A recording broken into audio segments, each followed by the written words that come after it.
Et salut à tous, aujourd'hui on plonge dans une théorie qui pourrait complètement bouleverser la fin de Camelot.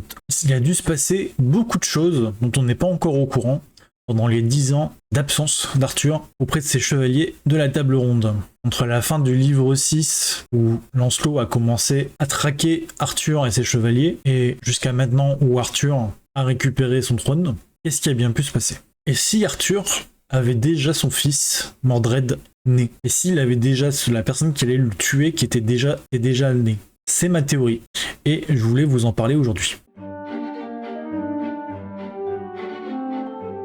Petit retour en arrière, on est livre 5 et Arthur et Démétra ont un rapport. Alors vous reprenez depuis le début avec une tournure simple et directe où vous ramassez une tarte, c'est clair ça? D'ailleurs, elle trompe clairement son mari, Démétra. Hein. Elle est mariée avec Yvain et elle fait l'amour derrière son dos. Mais et si Démétra était tombée enceinte à ce moment-là? Alors, pas très longtemps après, dans la suite du livre 5, on apprend que Arthur est infécond, mais on entend ça plus ou moins de la bouche de Méléagant. Est-ce que c'est réellement vrai? Ou est-ce que c'est juste une manigance pour faire carrément tomber Arthur en déprime? Est-ce que c'est juste pas la corde sensible qu'il fallait tirer pour détruire ce qui restait d'Arthur? Mon idée, c'est que juste après le livre, juste à la fin du livre 6, Lancelot lance une traque de tous les chevaliers de la table ronde et d'Arthur. Et dans mon idée, Yvain se fait arrêter. Yvain se fait arrêter en compagnie de Démétra. Il est emmené en Orcanie. Et il est sous bonne garde du roi Lot et surtout de la sœur d'Arthur, Anna de Tintagel, qui veut le tuer. Donc clairement, elle veut la peau de son demi-frère. Et peut-être que elle tient là un petit peu son arme contre son frère. Donc il capture Démétra et Yvain. Donc ils se rendent compte assez rapidement que Démétra est enceinte, donc de l'enfant d'Arthur. Ils arrivent plus ou moins à se rendre compte que c'est pas l'enfant d'Yvain et que ça sera bien l'enfant d'Arthur d'une manière ou d'une autre au niveau du scénario. Bon, Yvain est tellement con que on peut passer l'information assez facilement. Et donc ça fait depuis 10 ans que Démétra et Yvain sont séquestrés en Orcanie. Donc, du coup, le fils d'Arthur, le fils illégitime mais son fils quand même, il devrait avoir plus ou moins actuellement 10 ans. À peu près 10 ans qui se passent entre la fin du livre 6 et le premier volet. Et si je vous disais que dans Camelot premier volet, il y avait un enfant qui avait à peu près 10 ans. Le personnage, il s'appelle Trevor. Il est actuellement joué par le tout jeune acteur James Astier, donc le fils d'Alexandre Astier. Dans ma théorie, du coup, ce serait pas du coup Démétra qui aurait élevé son fils, mais directement sa demi-sœur Anna. Et elle aurait probablement élevé son fils de manière à le retourner contre Arthur. C'est pas par quel procédé directement, mais on peut imaginer qu'elle remonte et que la faute soit mise sur Arthur, que sa mère souffre, que son Yvain souffre, ou que même lui souffre.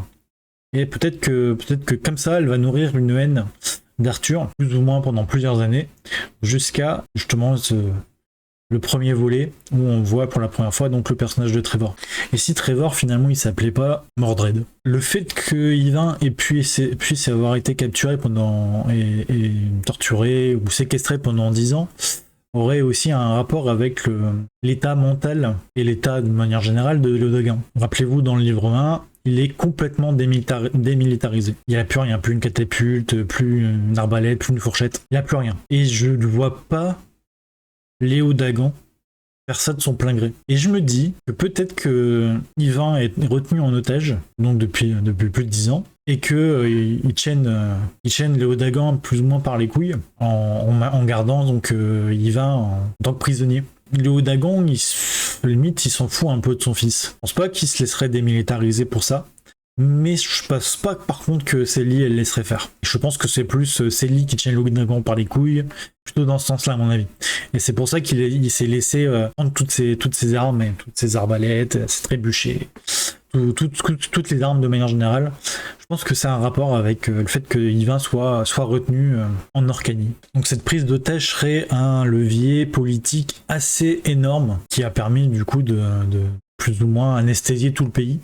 Je pense que Léodagan c'était plus ou moins la dernière ligne de défense qu'avait la Bretagne. Et sans compter le fait que plus de Yvain, il y avait aussi donc Guenièvre qui était enfermé par Lancelot. Donc il y avait littéralement ces deux enfants qui étaient pris en otage. Donc maintenant Guenièvre a été libéré, mais je pense que Yvain c'est pas encore pour tout de suite. Et ça pourrait être un des pans narratifs de ce début de livre 2, de réussir à récupérer Yvain. Alors qu'est-ce qui me fait penser que Trevor, c'est Mordred, c'est le fils d'Arthur. Le personnage m'a tilté quasiment tout de suite. Dès que je suis sorti du cinéma à la fin du premier volet, je me suis dit, ah, il y a quelque chose avec ce personnage. Alors déjà, la première fois qu'on le voit, il amène plus ou moins avec lui les Saxons. Les Saxons cherchent les chevaliers et Arthur depuis près de 10 ans, et la première fois qu'on voit le gamin, il est suivi par les Saxons, et tout le monde se fait capturer. Quand même, pas de bol. Hein. On le voit, et 5 secondes après, ils se font capturer. Donc il y a déjà ce point-là. Je me dis peut-être qu'il les a attirés d'une façon ou d'une autre. C'est fait exprès. Alors après, c'est peut-être tout simplement un gamin de 10 ans qui a fait une connerie. Mais dans ma théorie, je suis pas sûr. La deuxième fois qu'on revoit dans le film, c'est à la toute fin. C'est juste après que Lucan, le chevalier sèche, a été adoubé. Donc il se retrouve avec une épée avec un manche en forme de sèche. Et on a le Trevor qui est pas content du tout. On sent un petit peu de jalousie, on sent qu'il est un peu énervé, un peu agacé. Et il jette son couteau par terre parce que son couteau, c'est de la merde à côté. C'est surtout cette scène-là qui m'a un peu tilté en mode il a pas l'air sympa ce gamin. En tout cas, si ma théorie s'avère vraie, et je ne sais pas si Alexandre Astier s'est tiré les cheveux aussi loin que moi, mais si cette théorie est vraie, ça veut dire que c'est un complot qui dure depuis plus de 10 ans et qui est vraiment très profond et qui va être très personnel. Le personnage de Mordred doit tuer Arthur dans la mythologie arthurienne, et si c'était ce personnage-là qui était le fils d'Arthur, ça serait un secret qui pourrait remettre en cause l'équilibre, en tout cas, du pouvoir à Camelot.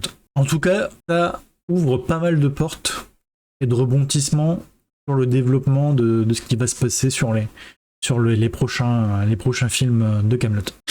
Donc voilà ma petite théorie autour d'Arthur, d'Yvain, d'Emetra, de Trevor. Qu'est-ce que vous en pensez? Avez-vous remarqué peut-être d'autres indices que j'aurais loupés? Dites-moi en commentaire, n'hésitez pas à partager la vidéo. Et on se retrouve très bientôt pour une autre vidéo théorie Camelot et tout simplement des vidéos sur la pop culture. Ciao ciao.